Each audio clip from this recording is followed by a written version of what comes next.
මහින්ද රාජපක්ෂ ජනාධිපතිතුමාගේ සපදුක් බලලා යන්න කතා කරලා යන්න කියලා ආවේ එතුමා බලලා යන්න. එතුමා හොඳින් ඉන්නවා.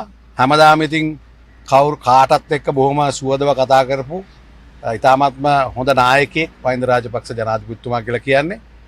මම දකින විදිහට මහින්ද රාජපක්ෂ කියලා කියන්නේ නාමයක් නෙවෙයි සන්නාමයක්. මහින්ද රාජපක්ෂ ජනාධිපතිතුමා මේ රටට ලොකු සේවයක් කරපු කෙනෙක්. ඒ වගේම මිනිස්සුන්ගේ හිත් දිනාගත්තු හදවත් වල ඉන්න නායකයෙක් මහින්ද රාජපක්ෂ ජනාධිපතිතුමා. ඒ ගැන බොහොම අවංකව කියන්න පුළුවන් කමක් තියෙනවා එතුමා ගැන. කැපුවත් නැහැ මහින්ද ජනාධිපතිතුමා දාලා ගියේ නෑ. මහින්ද ජනාධිපතිතුමාලත් අපි එකතු වෙලා තමයි රනිල් වික්‍රමසිංහ මහත්තයා රට දුන්නේ. හැබැයි රෝහිත අබේගුණවත් නම් කළුතරින් දිනන්න ඕනේ. කුණාටුවක් අහු වෙනකොටත් කළුතරින් දිනුවනේ රෝහිත අබේගුණවත් දැන්. දිනන්න නම් දේශපාලන වශයෙන් උපක්‍රමශීලීව කටයුතු කරන්නත්. මහින්ද මහත්තයා පණවුණක් දෙනවා. අනිවාර්යෙන්. ඒ තරම් හිතවත්. ඒ තරම් ආදරේ.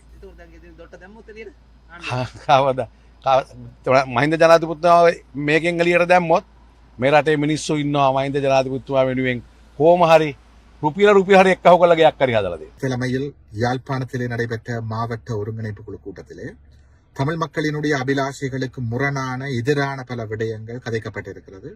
அதுவும் வேதனையான விடயம். யாழ் மாவட்டத்தில் யாழ்ப்பாண தமிழ் மக்களினுடைய வாக்குகளை பெற்று வந்த ஒரு சில பாராளுமன்ற உறுப்பினர்களும் இந்த மிக மோசமான செயலை புரிந்திருக்கிறார்கள். அதிலும் ஒரு பாராளுமன்ற உறுப்பினர் சொல்லியிருக்கிறார், காணாமலாக்கப்பட்ட உறவுகளுக்கு நட்டஈடு வழங்கப்பட வேண்டும் என்றும், தையிட்டியிலே தனியார் காணிகளை ஆக்கிரமித்து அமைக்கப்பட்டிருக்கின்ற சட்டவிரோத விகாரையை அகற்றுவதற்கு பதிலாக மக்களுக்கு மாற்று காணிகளை வழங்க வேண்டும் என்றும் சொல்லியிருக்கிறார். இவர்களினுடைய இந்த செயற்பாடு தொடர்பாக நாங்கள் இது மிக தீவிரமாக இருக்க வேண்டும், அல்லது இவர்கள் அரசினுடைய இரகசிய முகவர்களாக செயற்பட்டு எஞ்சி இருக்கின்ற தமிழ் தேசியத்தையும் தமிழினத்தினுடைய நலன்களையும் அளிக்கப் போகிறார்கள்.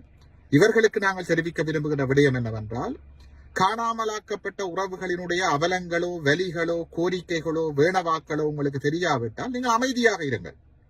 காணாமலாக்கப்பட்டவர்களினுடைய உறவுகளோ சொந்தங்களோ நட்டஈட்டை கேட்கவில்லை, சலுகைகளை எதிர்பார்க்கவில்லை. அவர்கள் எதிர்பார்ப்பது தங்களுடைய உறவுகளுக்கு என்ன நடந்தது, உண்மை கண்டுபிடிக்கப்பட வேண்டும். தங்களுடைய உறவுகள் உயிரோடு இருக்கிறார்களா இல்லையா, உயிரோடு இருந்தால் அவர்கள் உடனடியாக விடுவிக்கப்பட வேண்டும். உயிரோடு இல்லாவிட்டால் அவர்களுக்கு என்ன நடந்தது, அவர்களை காணாமலாக்கியது யார், கொலை செய்தது யார் என்பது கண்டுபிடிக்கப்பட்டு குற்றமளித்தவர்களுக்கு தண்டனை வழங்கப்பட வேண்டும். அதுதான் அந்த உறவுகளினுடைய கோரிக்கையாக இருக்கிறது. தையிட்டியிலே தமிழ் மக்களுக்கு சொந்தமான சட்டவிரோதமாக தமிழ் மக்களுக்கு சொந்தமான காணிகளை ஆக்கிரமித்துத்தான் சட்டவிரோதமாக அங்கே விகாரை கட்டப்பட்டிருக்கிறது. தமிழ் மக்கள் மாற்று காணிகளை கேட்கவில்லை. அந்த உறவுகளோடு நாங்கள் தொடர்பில் தான் இருக்கிறோம். காணிகளினுடைய உரிமையாளர்கள் கேட்பது தமக்கு சொந்தமான காணியிலிருந்து விகாரை அகற்றப்பட்டு தமது காணி தமக்கே வழங்கப்பட வேண்டும். காணாமலாக்கப்பட்ட உறவுகளுக்கு என்ன நடந்தது என்பதை கண்டுபிடிப்பதற்கு ஒரு சர்வதேச விசாரணை நடாத்தப்பட வேண்டும். இவைதான் பாதிக்கப்பட்ட மக்களதும் எங்களதும் கோரிக்கைகளாக இருக்கிறது. ஆகவே எங்களுடைய கோரிக்கைகள் தெரியாவிட்டால் நீங்கள் அமைதியாக இருங்கள். அதை விடுத்து இனத்தை காட்டிக் கொடுக்கின்ற செயற்பாடுகளை தயவு செய்து முன்னெடுக்காதீர்கள். இப்படியானவர்களுக்கு வாக்களித்த நமது மக்கள் கூனி குறுக வேண்டும், வெட்கி தலைகுனிய வேண்டும். மக்கள் இழைக்கின்ற பிழையான முடிவுகள் இனத்தினுடைய தலைவிதியை படுமோசமாக பாதித்துக் கொண்டிருக்கிறது. இனி என்றாலும் இப்படியான வரலாற்று தவறுகளை புரிந்துவிடக் கூடாது என்று நமது மக்களை நாங்கள் வினயமாக வேண்டி நிற்கின்றோம். இப்படியாக தமிழினத்தினுடைய நலன்களுக்கு எதிராக செயற்படுகின்ற பாராளுமன்ற உறுப்பினர்கள் தமது செயற்பாடுகளை நிறுத்திக் கொள்ள வேண்டும், அல்லது இவர்களுக்கு எதிரான செயற்பாடுகளை நாங்கள் தீவிரமாக முன்னெடுக்க வேண்டும், அல்லது இவர்கள் அரசினுடைய இரகசிய முகவர்களாக செயற்பட்டு எஞ்சி இருக்கின்ற எமது தமிழ் தேசியத்தையும் தமிழினத்தினுடைய இருப்பையும் இல்லாமல் செய்து விடுவார்கள்.